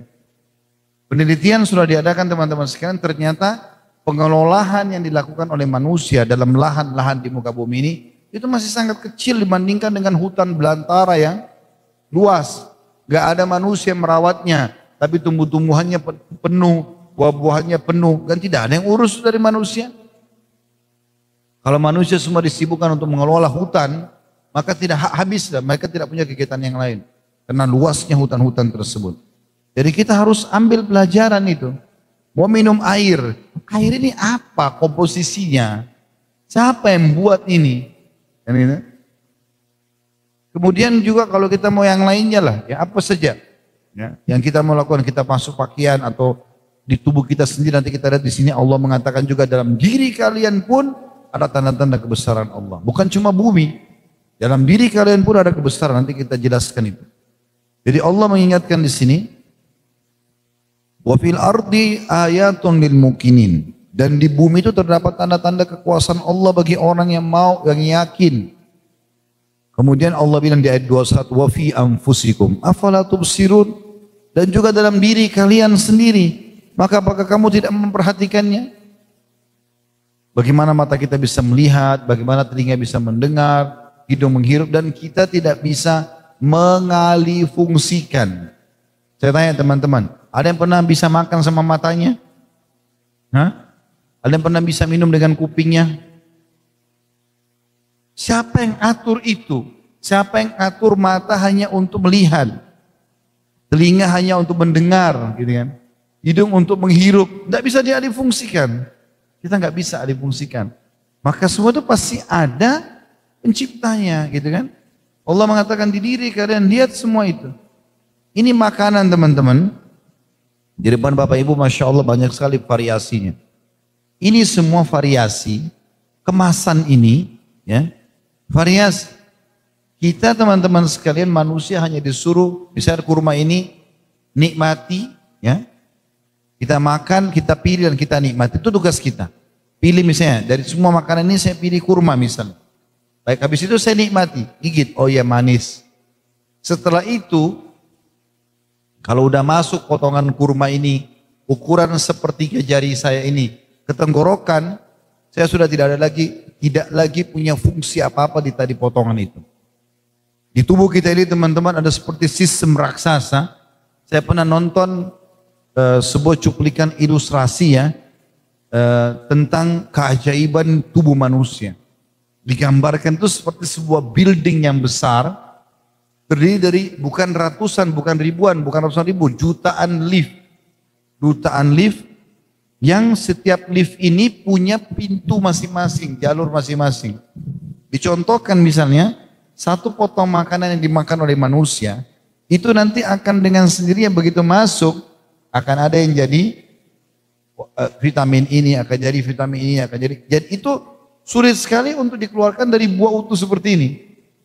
Dalam tubuh itu sudah ada sistem yang mengaturnya. Setelah itu, yang tidak dibutuhkan oleh tubuh, mules dikeluarkan. Dan tidak ada yang bisa tahan mules. Ada yang bisa tahan mulesnya? Hah? Itu kalau tinggal di tubuh kita teman-teman, bisa mati kita, itu racun. Baunya busuk segala macam. Dari mana sistem ini?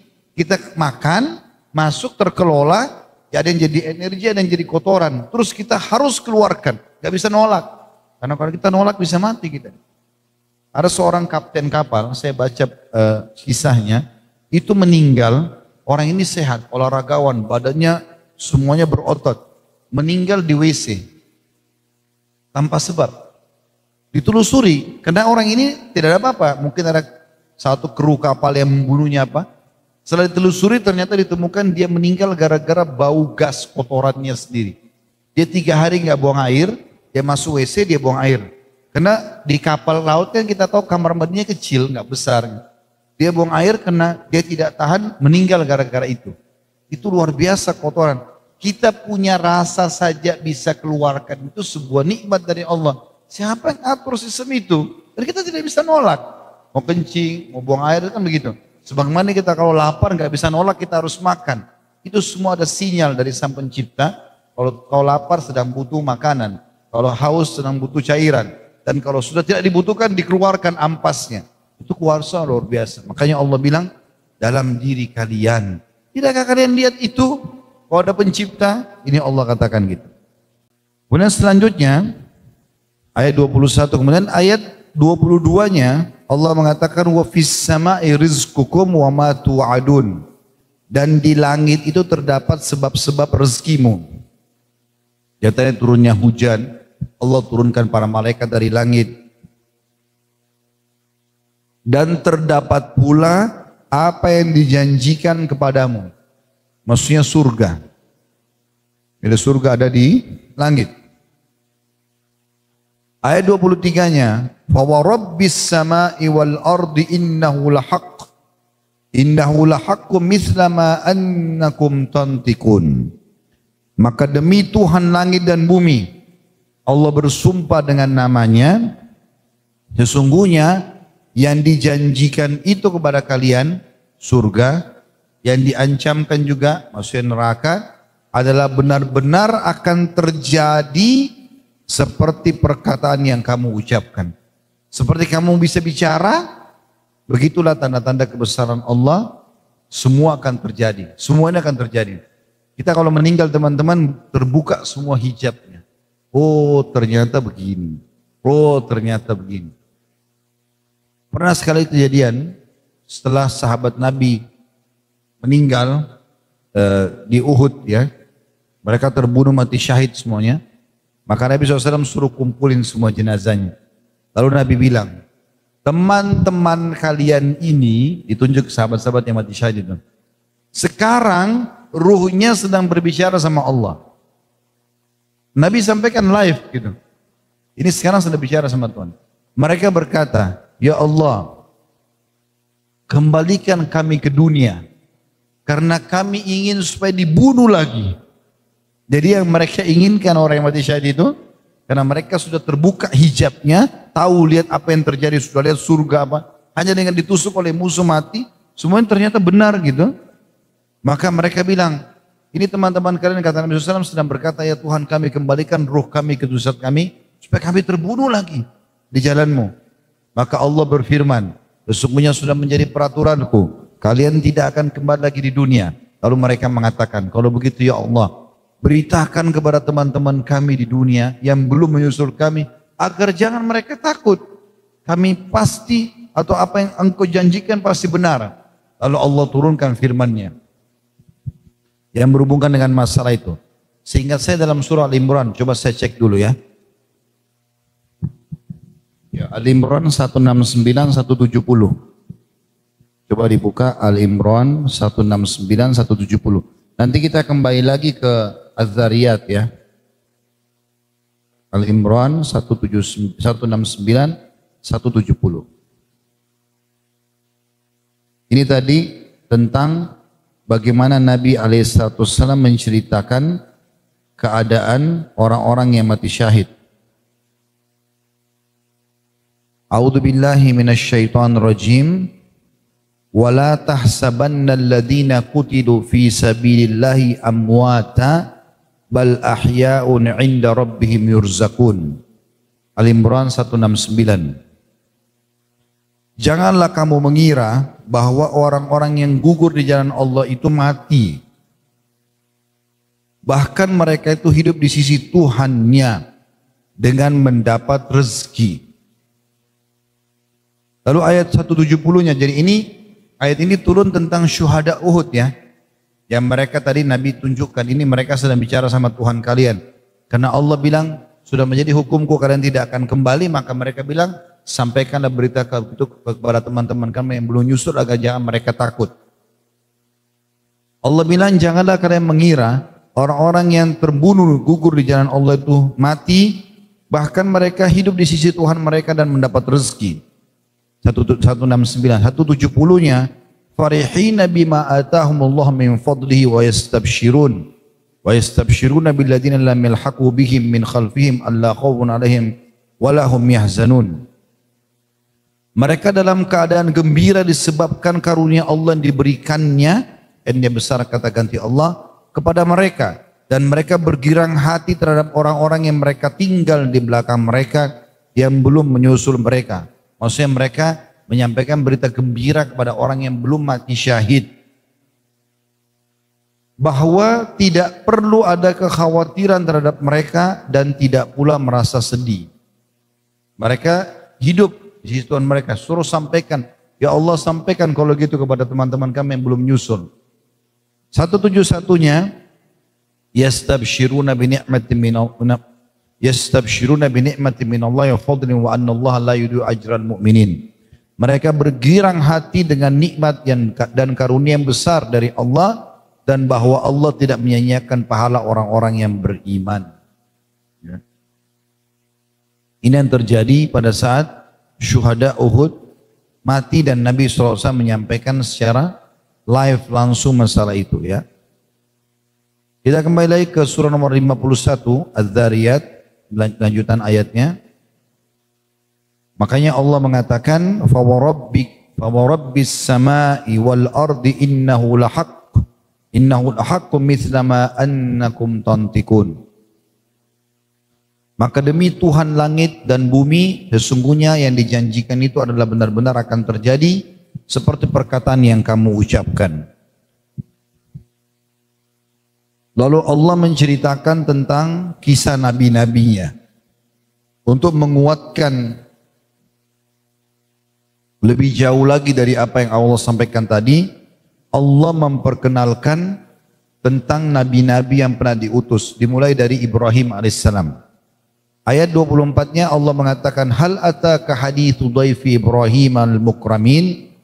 Sudahkah sampai kepadamu hai Muhammad dan juga umatmu tentang cerita tamunya Ibrahim, yaitu malaikat-malaikat yang dimuliakan. Tentu di sini kita juga sudah lebih tahu atau tambah informasi, ada maqam Ibrahim, ada Ka'bah yang dibangun. Kemarin kita kisah Tur Siti, sudah saya ceritakan kisah Nabi yang mulia ini. Maka Allah mengatakan, kami ceritakan kepadamu kisah yang tidak sampai kepadamu, kamu tidak hadir pada saat itu Muhammad, juga umatmu, tapi sekarang kamu bisa tahu ceritanya. Ada tamu-tamunya yang datang dari malaikat. Ayat 25-nya, iddakhalu alaihi faqalu salama qala salamun qaumun munkarun. Ingatlah, kalau dalam Al-Quran ingat artinya belajarilah. Ketika mereka para malaikat itu masuk ke tempatnya Ibrahim, lalu mengucapkan salam, maksudnya mengucapkan salam, ya assalamualaikum. Ibrahim menjawab, salam, juga keselamatan buat kamu, hai orang-orang yang tidak dikenal. Ayat 26-nya, faraga ila ahlihi faja'a bi'ajlin samin. Maka dia pun Ibrahim pergi dengan diam-diam menemui keluarganya, kemudian dibawanya daging anak sapi yang gemuk. Jadi begini ceritanya, ini sebenarnya Nabi Ibrahim alaihissalam kan yang istri pertamanya Sarah tidak punya anak. Kita sudah ceritakan kemarin waktu Tursit ya. Yang hadir, kalau yang tidak hadir mungkin saya ingatkan kembali sedikit. Yang jelas Sarah sampai umur 60 tahun tidak punya anak. Maka dia memohon kepada Allah agar dikasih anak. Nah, malaikat Allah datangkan di sini untuk menyampaikan berita gembira kalau Sarah akan hamil. Sekaligus juga akan menghancurkan kaum Lut. Kaumnya Nabi Lut yang homoseksual. Ya.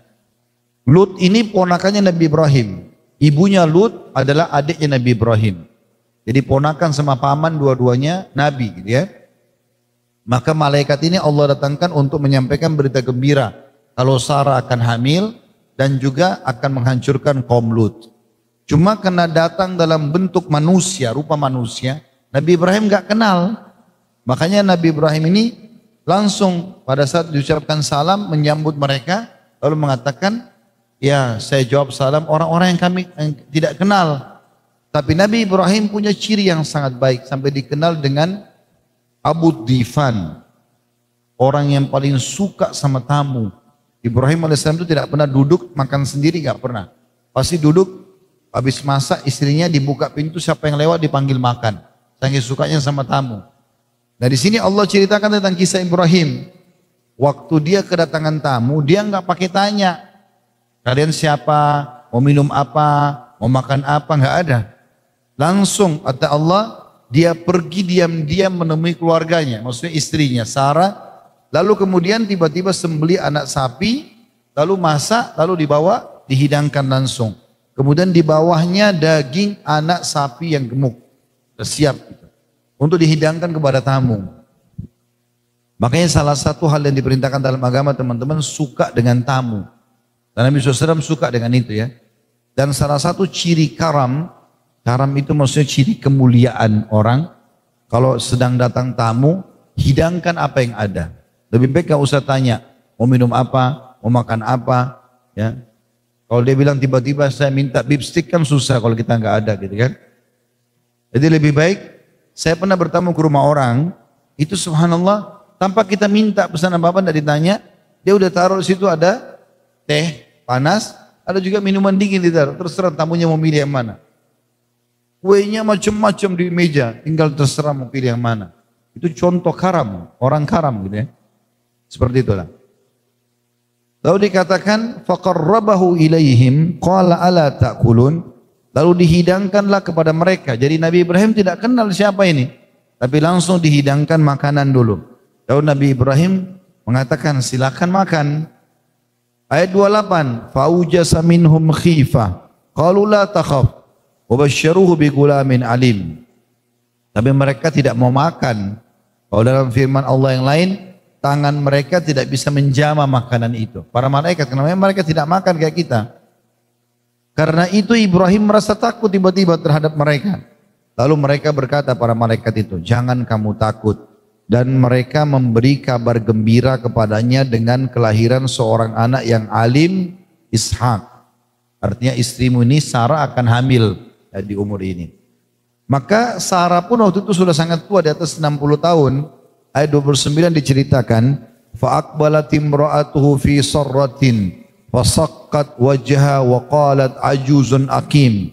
Kemudian istrinya, maksudnya Sarah, datang memekik lalu menepuk mukanya sendiri seraya berkata, aku adalah seorang perempuan tua yang mandul.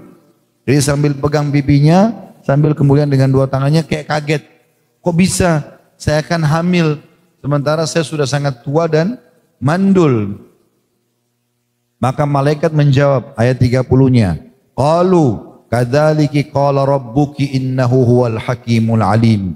Mereka berkata, demikianlah Tuhanmu memfirmankan, sesungguhnya dialah yang maha bijaksana lagi maha mengetahui. Dan ini kuasa Allah, bagaimana Allah izinkan para malaikat berinteraksi langsung dengan Sarah. Sebagaimana juga Allah izinkan malaikat berinteraksi langsung dengan Maryam. Ya, pada saat akan melahirkan atau hamil Isa alaihi wassalam. Dan juga pernah Nabi Muhammad SAW kedatangan Jibril, ya, kemudian mengirim salam kepada Aisyah radhiyallahu anha. Kata Nabi SAW, hai Aisyah, ini Jibril sedang mengirim salam kepadamu. Maka Aisyah mengatakan salamlah kembali. Walaupun tidak sempat melihat Jibril alaihissalam. Ayat 31-nya, qala fama khatbukum ayyuhal mursalun. Maka Ibrahim pun setelah mulai tenang lalu bertanya kepada para malaikat, apa urusan hai para utusan? Maksudnya ditahu ini Allah tidak utus malaikat kecuali ada masalah ini. Ya, Allah sudah datangkan malaikat para penghancur seperti ini, maka pasti ada masalahnya. Gitu kan? Karena biasanya yang datang kepada Jibril, kepada nabi-nabi cuma Jibril membawa wahyu. Kalau nabi lain berarti butuh ditanya, kenapa nih? Malaikat lain, kenapa muncul nih malaikat lain ini? Maka mereka berkata di ayat 32-nya, qalu inna ursilna ila qaumin mujrimin. Mereka menjawab, sesungguhnya kami diutus kepada kaum yang berdosa. Maksudnya kaum Lut. 9 negeri kaum Lut Allah angkat semuanya lalu Allah balik. Ya, karena mereka melakukan homoseksual dan Allah menyelamatkan Lut sama orang-orang yang beriman. Ini malaikat-malaikat yang akan pergi untuk menghancurkan mereka ini. Ayat 33-nya, linursila alaihim hijaratan min tin, agar kami timpakan kepada mereka batu-batu dari tanah. Nah, jadi dihujankan dari langit bukan air tapi batu. Ayat 34-nya musawwamatan 'inda rabbika lil musrifin, yang ditandai di sisi Tuhanmu untuk membinasakan orang-orang yang melampaui batas. Ayat 35-nya, tentu ini ada kisah sendiri tentang masalah kaum Lut ya. Saya tidak panjang lebar jelaskan, tapi secara umum mereka lakukan homoseksual. Nasihati Nabi Lut mereka tidak mau, maka Allah binasakan mereka. Dalam ayat lain diceritakan Allah angkat negeri mereka, kemudian Allah balik. Ya, sambil dibalik itu mereka jatuh semuanya, Allah hantam mereka melalui malaikat-malaikat ini dengan tanah-tanah yang keras ya, seperti batu. Dan itu dikatakan dalam beberapa riwayat sampai waktu diangkat negeri mereka itu semuanya 9-9-nya itu 9 perkampungan itu masih terdengar suara gonggongan anjing mereka dan seterusnya. Bahkan uniknya pada saat 2 malaikat ini datang karena menjelma jadi manusia, mereka masih mau melakukan homoseksual pada malaikat itu. Mereka pikir itu manusia. Waktu datang di rumah Nabi Lut, ya, mereka minta, "Hai Lut, kami ingin tamu-tamumu itu." Kan? Nabi Lut sampai bilang, kalau kalian bertakwalah kepada Allah, tidakkah kalian punya rasa malu? Kalau kalian butuh biologis, ini ada anak-anak saya, nikahilah. Ada anak perempuan Nabi Lut. Mereka tidak mau. Memang ada penyakit ya. Ayat 35-nya, fa akhrajna man kana fiha minal mu'minin, lalu kami keluarkan dari negeri Lut itu orang-orang yang beriman. Ayat 36-nya, fama wajadna fiha ghaira baiti minal muslimin, dan kami tidak mendapati negeri itu kecuali sebuah rumah dari orang-orang yang berserah diri. Wa tarakna fi, ayat 37-nya, wa tarakna fiha ayatan lil ladina yakhafuna al-'adzabal alim, dan kami tinggalkan pada negeri itu suatu tanda bagi orang-orang yang takut kepada siksa yang pedih. Lalu teman-teman bisa, kalau tidak salah ya, di YouTube itu ada cuplikan ilustrasi tentang masalah negeri kaum Lut. Saya pernah ikut itu cuplikan ilmiahnya, dan setelah diadakan penelitian dari isi Taurat, Injil dan Al-Quran, para ilmuwan yang beragama Katolik pun itu mengakui ternyata ayat Al-Quran yang paling dekat dengan kebenaran tentang masalah bagaimana negeri mereka diangkat dan dibalikkan, dan didatangkan ilustrasinya itu. Bagaimana didatangkan di dalam sebuah meja begini di sebuah kampus. Itu ada penelitian, dikasih goncangan yang kencang, bagaimana bisa negeri mereka sampai terbalik dan segala macam. Itu memang ada gambarannya. Sebagian ilmuwan mengatakan berada di Laut Mati di Jordan, ya, tempat lokasi ini. Dan ini tentu hukuman bagi semua orang yang melakukan homoseksual. Nah, ini sekaligus tentu kita luruskan, di Indonesia ada orang-orang yang melakukan homoseksual ini, lalu minta kebebasan, lalu minta ini dan itu. Ini nggak boleh kita biarkan karena ini kerusakan yang sudah dihukum kaum Lut sebelumnya, gitu kan? Kalau ada yang mengatakan, toh buktinya banyak orang homoseksual belum dihukum, masa kita tunggu dihukum dulu baru mau ngakuin? Kan gitu. Itu kebodohan namanya. Sama dengan orang minum khamar, enggak saya minum khamar saya enggak sakit kok. Masa tunggu sakit dulu baru mau ngakuin? Ya harusnya Anda meyakini bahwasanya termasuk orang yang Allah selamatkan. Maka segera bertaubat, harusnya begitu kan? Lalu kemudian nabi yang lain, Nabi Musa alaihissalam. Ayat 38 Allah menceritakan juga tentang mereka. Artinya ini tanda-tanda juga kebesaran Allah kalau nabi-nabi ini pernah ada dan ada tanda-tanda peninggalan mereka. Kalau teman-teman ketik di Google atau di YouTube tentang peninggalan kerajaan Babilonia, Nabi Ibrahim akan kelihatan itu. Ada banyak peninggalan mereka. Begitu juga dengan Nabi Musa yang kita sudah tahu Fir'aun ya. Saya tidak tahu di sini apakah ada jemaah Uhud yang pernah ikut sama saya waktu ke Mesir waktu itu. Kita punya ada umrah plus Mesir. Kita pernah masuk ke tempat muminya Fir'aun itu. Orangnya biasa manusia, tingginya mungkin seperti kita lah gitu kan. Lalu satu jemaah bisikin saya, Ustaz ini Fir'aun itu. Saya bilang itu yang diyakini oleh para ahli sejarah. Ini yang mengaku Tuhan itu. Ya iya ini dia. Akhirnya jadi seperti itu cuma mumi, jadi kenangan. Allah gambarkan itu. Dan meninggalkan dia sebagai tanda-tanda kebesarannya. Di ayat 38 Allah berfirman, fi Musa id arsalna ila fir'auna bisultanin mubin. Dan juga pada Musa terdapat tanda-tanda kekuasaan Allah ketika kami mengutusnya kepada Fir'aun dengan membawa mukjizat yang nyata. Tongkat bisa berubah jadi ular, tangannya bisa bercahaya dan seterusnya. Lalu ayat 39 fatawalla biruknihi wa qala sahirun aw majnun. Maka Fir'aun berpaling dari iman bersama tentaranya dan berkata, ini adalah tukang sihir atau seorang yang gila. Ayat 40-nya, fa'akhadnahu wa junudahu fanabadnahum fil yammi wa huwa mulim. Dan maka kami siksa dia dan tentaranya, lalu kami lemparkan mereka ke dalam laut, sedang dia melakukan pekerjaan yang tercela. Jadi dalam ayat lain banyak diceritakan ya, bagaimana Allah mengatakan pada saat Fir'aun sudah lihat malaikat maut mulai tenggelam dengan air, maka dia pun mengatakan amantu billadzi amana bihi banu Israil. Aku sekarang beriman kepada yang telah diimani oleh Bani Israel.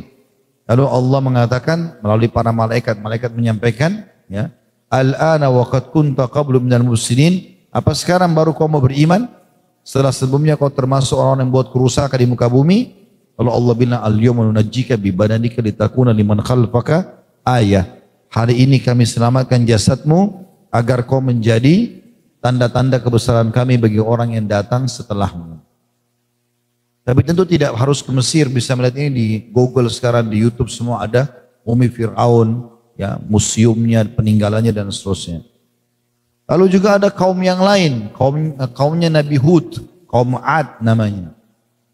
Ayat 41-nya wa fi 'adin id arsalna 'alaihimur rihal aqim. Dan juga pelajari kisah Ad ketika kami kirimkan kepada mereka angin yang membinasakan. Ayat 42-nya, ma tadaru min syai'in atat alaihi illa ja'alathu karramim. Angin itu tidak membiarkan satu pun yang dilaluinya melainkan dijadikannya seperti serbuk. Semua manusia, tumbuh-tumbuhan, batu hancur semua kena angin tuh, saking kencangnya. Kaum Ad. Tapi ini saya belum tahu lokasinya di mana, tapi ini kaum Ad termasuk punya kisah khususnya. Insya Allah nanti Bapak Ibu doakan, saya lagi rencana menyusun 25 kisah Nabi, kita akan coba bedah lebih dalam insya Allah. Masalah itu nanti di YouTube. Kemudian ada juga kaum Thamud, kaumnya Nabi Saleh. Kalau ini ada tempatnya ya, sekitar 4 jam dari Madinah, namanya Madain Saleh. Kita pernah ke sana sekali dulu, tapi juga lagi ditutup oleh pemerintah Saudi ya. Hanya saja kalau kita datangi tempat-tempat ini, kita boleh datang tetapi tidak boleh berlama-lama menjadikan tempat rekreasi atau apa, tapi kita cuma lewat untuk ambil pelajaran. Nabi SAW pernah lewatin tempat itu, tempatnya kaum Thamud, lalu Nabi bilang, lewatlah dengan segera dan usahakan kalian menangis agar tidak menimpa kalian apa yang menimpa mereka gitu. Tapi ada kaum Thamud, ada peninggalannya ya, di Madain Saleh sekitar 4 jam. Kalau di sini juga ada jemaah yang pernah ikut sama kami, itu pernah lihat, saya pernah lihat kan ada gunung besar yang diyakini di situ keluar untanya Nabi Saleh. Gitu kan? Tapi mereka kufur. Kata Allah SWT ayat 43, wa fi Thamud idh qila lahum tamatta'u hatta hin. Dan juga pada kisah Thamud, ambil pelajaran dari kisah mereka itu. Ketika dikatakan kepada mereka bersenang-senanglah kalian sampai satu waktu. Jadi diingatkan oleh Nabi Saleh nggak mau dengar, maka Allah subhanallah, sebelum datang siksa, 1 hari, 2 hari sebelumnya, seminggu, Allah berikan mereka kesehatan badan, peternakan mereka makin baik, perkebunan mereka makin subur dan seterusnya gitu ya. Jadi mereka makin lalai. Lalu Allah bilang ayat 44-nya, fa'atau an amri rabbihim fa'akhadhathumus sa'iqatu wa hum yanzurun. Maka mereka berlaku angkuh terhadap perintah Tuhannya, lalu mereka disambar petir dan mereka melihat sambaran-sambaran petir itu. 45. وَمَسْتَطَعُوا مِنْ قِيَامٍ وَمَا كَانُوا مُنْتَصِرِينَ. Dan mereka sekali-kali tidak dapat bangun dan tidak pula mendapat pertolongan. Gak ada yang luput, semuanya mati kecuali orang yang beriman. Begitu juga dengan kaum Nuh, wa qauma Nuhin min qabl innahum kanu qauman fasiqin. Begitu juga kami binasakan kaum Nuh sebelum itu. Sesungguhnya mereka adalah kaum yang fasik. Jadi jelas kisah-kisah nabi-nabi ini, kaum-kaumnya masih bisa dilihat tanda-tandanya, gitu kan? Dan sampai sekarang bahkan orang-orang bukan cuma Muslim, orang Nasrani, orang Yahudi sangat yakin dengan kejadian Nabi Nuh sampai mereka filmkan dan segala macam.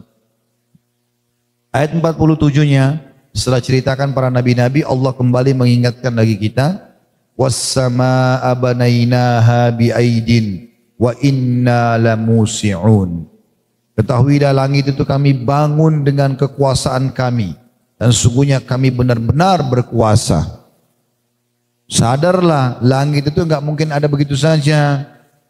Warnanya biru, luas, bintang-bintangnya banyak, lalu enggak ada yang ciptakan. Kata Allah, betul-betul kami langit itu kami bangun dengan kekuasaan kami dan sungguh kami benar-benar berkuasa. Kami mampu untuk mengurusnya, membangunnya, merawatnya dan seterusnya. Ayat 48-nya, wal arda farashnaha fani'mal mahidun. Dan bumi kami hamparkan, maka sebaik-baik yang menghamparkan adalah kami.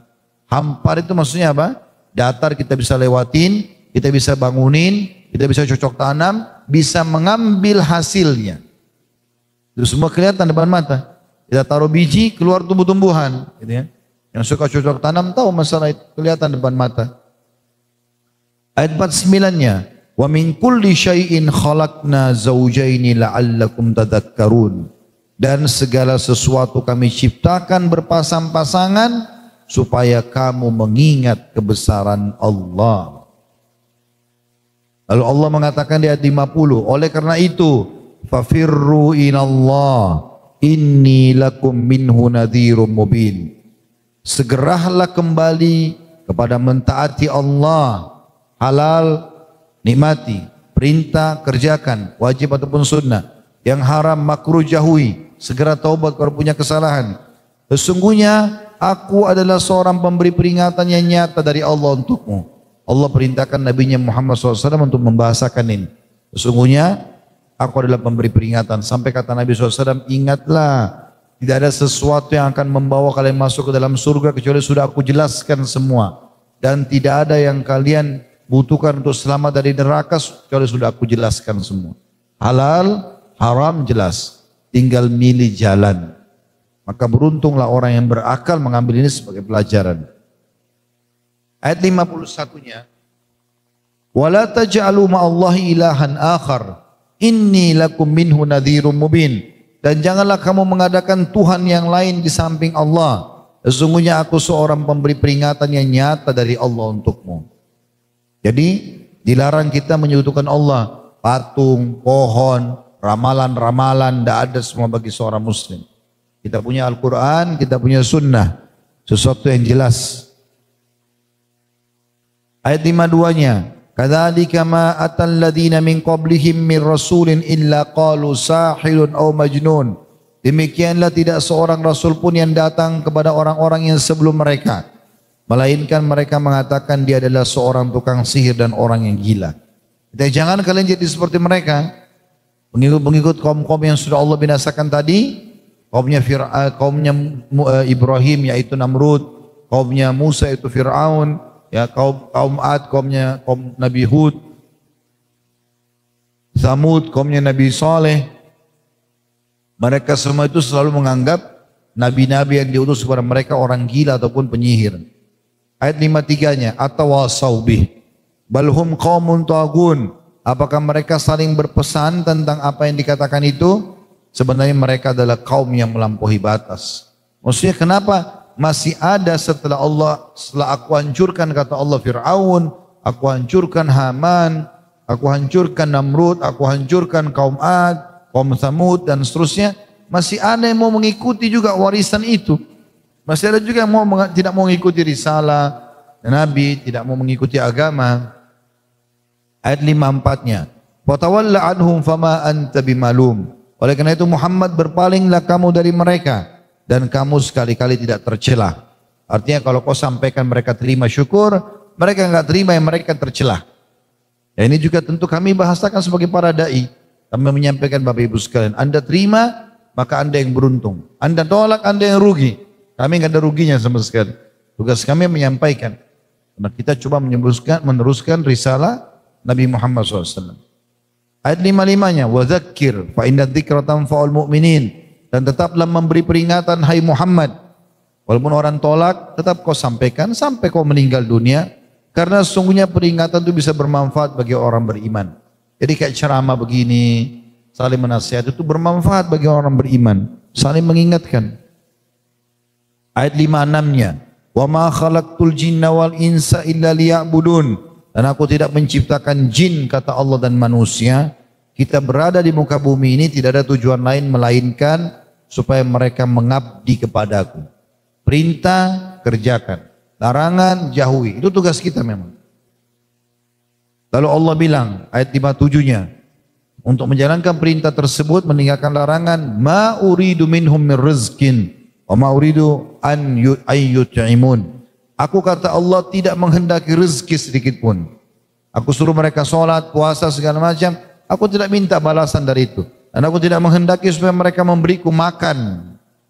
Lalu Allah bilang ayat 58-nya, Innallahu warrazzaq dzul quwwatil matin. Sesungguhnya Allah adalah Maha Pemberi rezeki dan mempunyai kekuatan lagi sangat kokoh. Ya.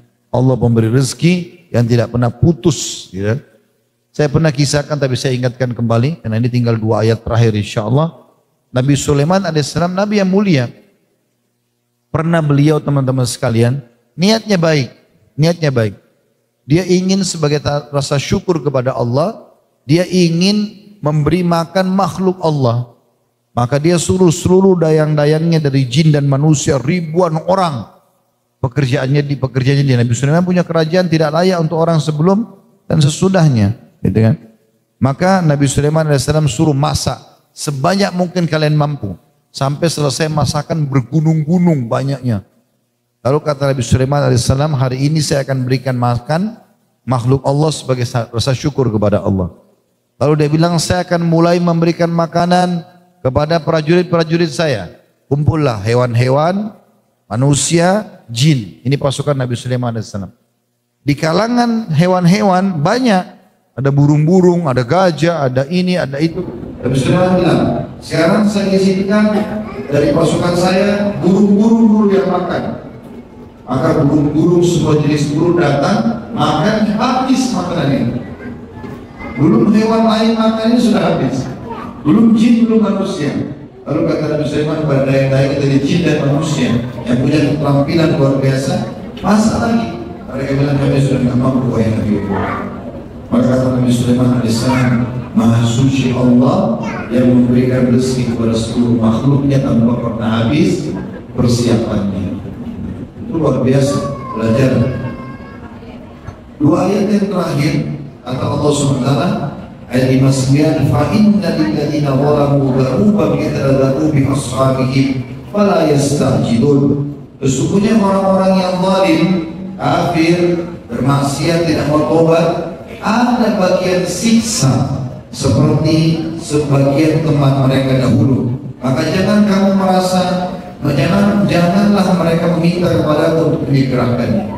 Kata Allah, orang kafir kan sama orang kafir, orang beriman akan sama juga orang beriman.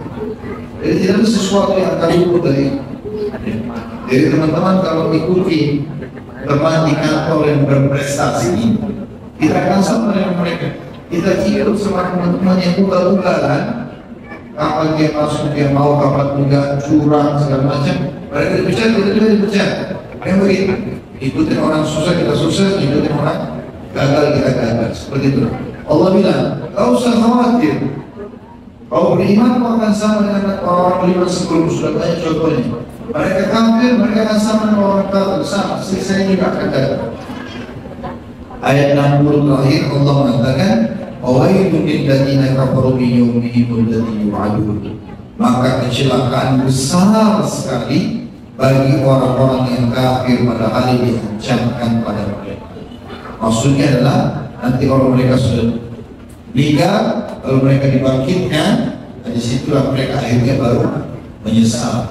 Dan beruntunglah orang-orang yang telah beriman mengikuti beriman dan meninggalkan mereka selamat tentu di dunia dapat bahagia dan juga di akhirat dapat bahagia. Dan perlu saya tutup teman-teman tafsir surah ini dengan contoh lapangannya. Kalau orang mukmin, insya Allah termasuk dalamnya, kita diberikan banyak sekali kebebasan oleh Allah. Kita boleh makan, kita boleh minum, kita boleh bekerja, kita boleh mengumpulkan harta sebanyak apapun. Konsepnya dimaklum halal, jadi yang lain haram. Dan memang sudah saya jelaskan, haram itu lebih sedikit daripada yang halal. Kita bahagia kok.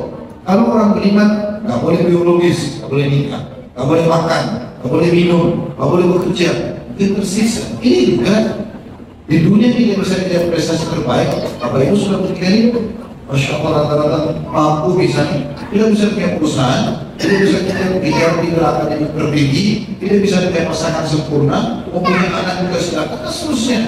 Sebagaimana orang kafir juga, cuma kafir nggak kenal konsep halal haram. Jadi mereka cuma tahu semuanya boleh. Kalau kita enggak, kita terkontrol di dunia. Dan di akhirat kita dibalas surga abadi. Mereka masuk neraka. Untuk apa jadi orang kufur ini? Manfaatnya apa? Kecuali kita di orang-orang beriman nggak bisa buat apa-apa di dunia. Betul-betul terpenjarakan nggak bisa buat apa-apa, ini enggak. Di dunia kita bahagia, punya panduan hidup. Di akhirat juga kita bahagia. Maka beruntunglah orang yang beriman. Ini contoh rasional untuk lebih memahami kenapa kita harus beriman kepada Allah Subhanahu wa taala. Mudah-mudahan diambil manfaat insyaallah. Allahu a'lam. Baik, begitu saja insyaallah bahasan kita sudah menjelang 11:30. Kita akan makan siang sekarang insyaallah. Dan ingat setelah makan unta itu batal wuduknya ya. Baca bismillah, makan tangan kanan insyaallah. Baik, begitu saja. Subhanakallahumma bihamdika asyhadu an la ilaha illa anta astaghfiruka wa atubu ilaik. Wassalamualaikum warahmatullahi wabarakatuh.